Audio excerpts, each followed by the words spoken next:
what this video is titled and what it's going to be about is learning trade work through volunteering, right? So some of this is my own personal experience. Some of this is things I've seen.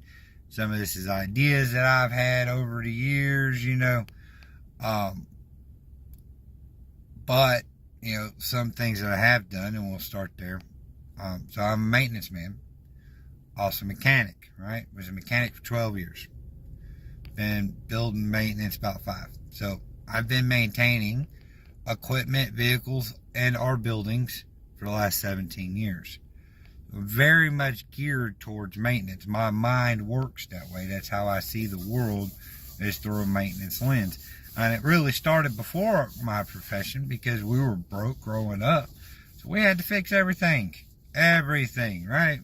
We're tearing apart washing machines, 9, 10 years old, just to fix them because we had no money to buy new ones, right? So, maintenance is a very valuable life skill, even if you don't do it for a living. It's something we do every day. Something that's part of our life every day. We don't even know it. And so, one of the things that I've done in the past is churches, right? So, most churches are really old. They're not very well maintained. And so, one thing that I've done, 2 or 3 volunteers, regardless if they know anything or not, start in one room, right? Might spend all day long in this one room. When we walk in that room, first thing we're doing, we're looking up. Right? We're looking at the light fixture covers, right? We want to take every single one of them down. Most of the time they're dirty, they don't get cleaned. But it's more to it than just taking them down and cleaning them. We'll take them all down. We'll clean them. But while we're up there, right, we're looking at the sockets, the wiring going to the sockets, seeing if they're burnt, right? Seeing if the fixture's loose itself, does it need to be tightened, right? We're not getting into any electrical work right now, right? We're just base things what we can see. And then if it's something that's notable, we note it down and we save that for a later date unless it's an emergency. All right. Same thing, cleaning the ceilings, right?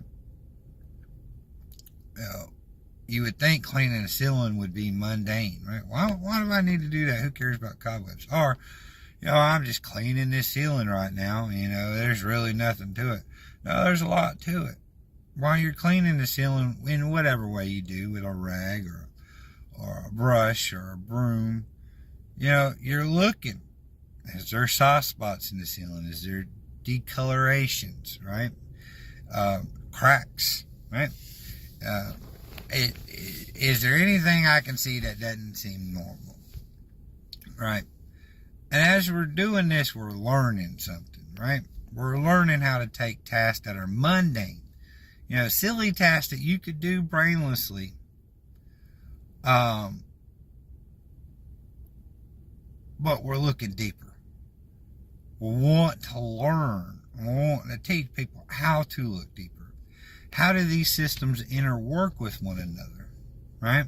How do the systems layer on top of each other to accomplish a goal, right? We want to start training our mind how to look at the systems and look for the small, minor imperfections in those systems that show that there's a problem, right? And learn how to address those problems in a timely manner. All right, so that's what this whole task is. This whole day of staying in this one room is just train ourselves to look for problems, to find problems, and address problems. We can apply that in our whole life. But right now we're just applying that in this room. We're learning the systems, learning how they work. Next, we're going to go to the walls. We're going to take the rag and the same thing. You're cleaning the walls, right? But as you're cleaning the walls, you're looking for trash in the walls. You're looking for cracks. You're looking for soft spots.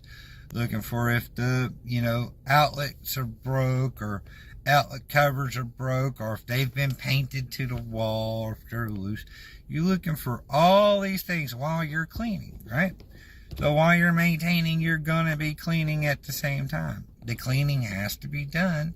And what better way to identify the problems but through cleaning, putting your hands on it, touching it, looking for it.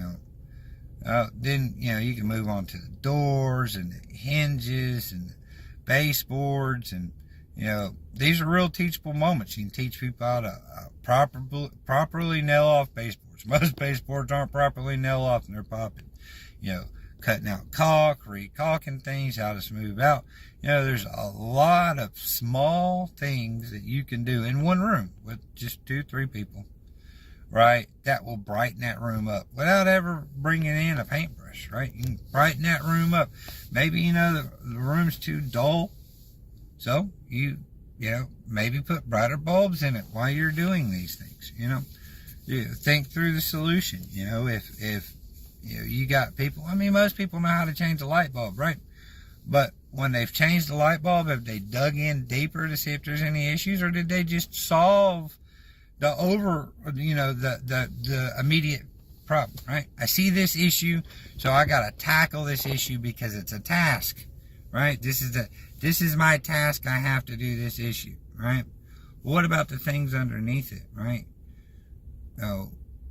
Doing it this way, you're learning to look through the task and past the normal into what's underneath, to see the bigger picture, the bigger layers of systems.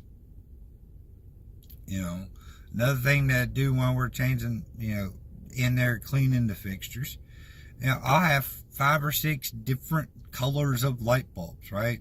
Soft white, medium, blah, blah, blah, daylight, different wattages that are acceptable in this, and we can start changing these bulbs and to see how a little bit of light, a little bit more, a little bit less light will change the room, right? Same in our spiritual lives. A little bit more light from God will change our lives for the good. A little less light can change it for the bad. How do we recognize that? So I attack everything through maintenance. Another thing that I was taught this way. I've seen it done before, and I've done it. Right at the start of spring, in your neighborhood, your community, your church, everybody's got to cut grass. A lot of people got push mowers and string trimmers. Get a group of guys, 5, 6 guys, 7 guys, maybe the local youth group, or, some kids from the neighborhood. Spend a day actually maintaining your lawnmowers, right? Pulling the plugs, checking the spark plugs, changing the pull string, changing the blades, put new blades on or sharpening the blades, 5, 6 lawnmowers, 10 people, you spend all day, learning basic concepts, looking for problems, learning how to address these issues, learning what to look for, and after you do that a few times, whether it be, maintaining a church building or lawnmowers or whatever it might be, try to do a small group if you can, and then take one of those people from that small group, and next time you have fresh volunteers, take one of those people and use them to help you lead the job, right? To apply the concepts by teaching them to other people that they just learned. It helps cement it, gives them a little bit of satisfaction. As you get deeper into this, you have to understand, this is something that I learned through a lot of heartache, over years of volunteering. It's a good thing, though. It's not a bad thing. When you're volunteering, you're helping more than the person that you're helping, right?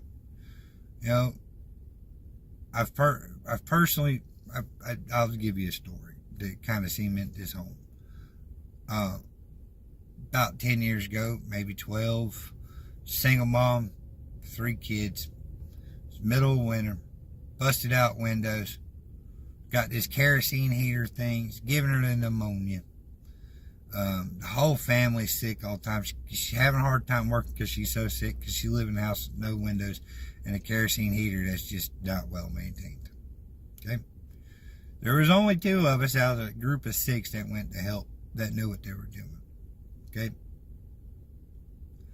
We replaced the windows in that house, put a propane heater with a couple 20-pound cylinders, something that she can load in her car and go to the thing, plumbed it up outside, put the thing in there. A few months later, somebody paid to get a tank out there for, well, first it was 20-pound cylinders, right? We spent a couple days out there. Now, there was people that didn't know anything about replacing windows, didn't know anything about plumbing up gas stuff. They learned valuable skills, right? They learned how to do things they never knew was possible. They didn't know they could do it, but now they have an idea they can, right? So not only did you help that single mom, those 3 kids, you also helped the family that was around her that was helping her, or there for, or the 80-year-old grandma that couldn't help her and it was breaking her heart. But her child being taken care of, it's a weight off her, right? Those people that helped, right? They learned something. Maybe the ones that already knew what to do, maybe they learned something new too, right? Maybe how to lead a job, maybe how to train people, maybe how to find cheap stuff because we have very little money to work with, There's blessings and learning in all this. Every time you volunteer, you're helping more than just the person you're helping. There's a cascading effect here. And you're also helping yourself even if you can't see it. One thing that we are all blind to is our blessings, right? The question isn't, does blessings happen to me? The question is, can I see the blessings that's happened? That might be a larger video. Well, this is going too long. Well, I hope y'all have a good one now.